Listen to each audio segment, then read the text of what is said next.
Yo, what's up guys, it's ApTreX here. In today's video, we'll be trying out the brand new version of Cemu Android which was released very recently, and it is officially one of the biggest updates of Cemu Android because this brings months and months of development and the major changes which have occurred in this time frame. So right here you will be able to see I have already added the Cemu Android, which is an official Wii U emulator for Android devices that is completely open source and created by Cemu. The Cemu Wii U emulator's brand new update about 3 weeks ago, and before this the last update which the main developer provided was literally 6 months ago. So 6 months of changes. Let's just go ahead and find out how well does it actually work. Now when you open the Cemu Android for the first time, the minimum requirements have now changed. You need at least Android version 12 or above. So no Android 8, 9, 10 etc. will not work. Android 12 to Android 15 are the only Android versions which are now supported in this emulator. Along with that, the size of this emulator has drastically gone down. It is now just of 14 MB and it is very optimized. Like the UI elements have been changed, and if we just go ahead and tap on these 3 lines, you'll be able to see the setting bar opens in a different format. So let's just go ahead and go to settings, and here let's start setting up this emulator right away.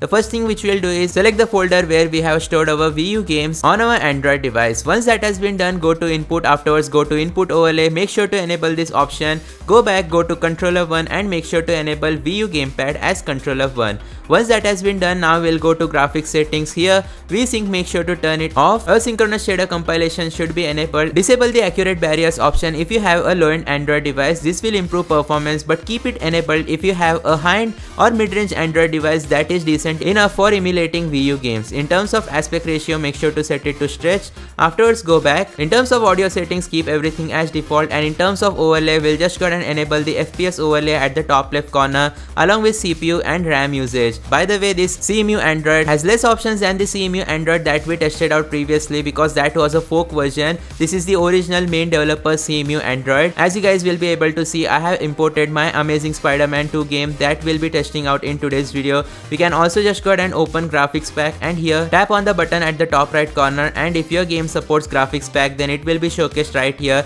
so you can modify the graphics quality of your game. Nonetheless, we'll just go ahead and start the game right away. So I have tapped on Amazing Spider-Man 2. Immediately you will be able to see in just few seconds the game is about to boot. Now Cemu Android has been optimized a lot. I can immediately see that in this brand new update it is much more stable, much more faster, boot games quicker as well, and is more optimized overall in terms of performance as well as stability etc. You will be able to see some of the on-screen touch control elements have also been optimized a bit better now. At the top left corner you will be able to see the CPU usage, FPS as well as RAM usage. The device which I am using in today's video is the Realme GT7 Pro with Snapdragon 8 Elite processor, and hence why it does not have a proper graphics driver which can cause graphical issues in some games. So we'll be finding out how well does this AAA game work on my Android device. There we go, the loading was completed very quickly, and still the CPU usage at the top left corner you will be able to see is about 50%. So not that high of a CPU usage, and we are getting about 25 FPS, which means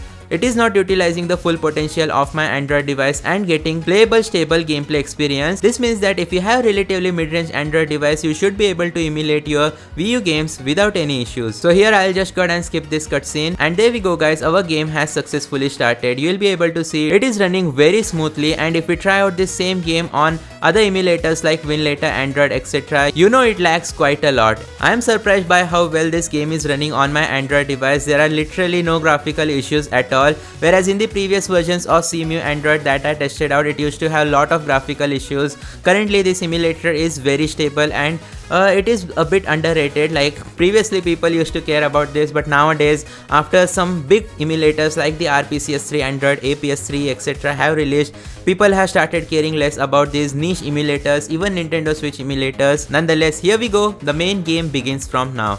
You'll be able to see even such high demanding scenarios are loading properly without any graphical issues, and I'm pretty sure we can get 60 FPS in this game. It's just that Cemu is not utilizing the full potential of my Android device. Maybe CPU wise, I need to see GPU wise as well. Maybe it is utilizing the full potential of GPU, so that might definitely be possible. Anyways guys, that's going to be it for today's video. Thanks for watching. Hit that like button, subscribe, turn on all notification as I upload similar videos on my channel. I'll see you guys next time though. Thanks for watching, goodbye and peace out.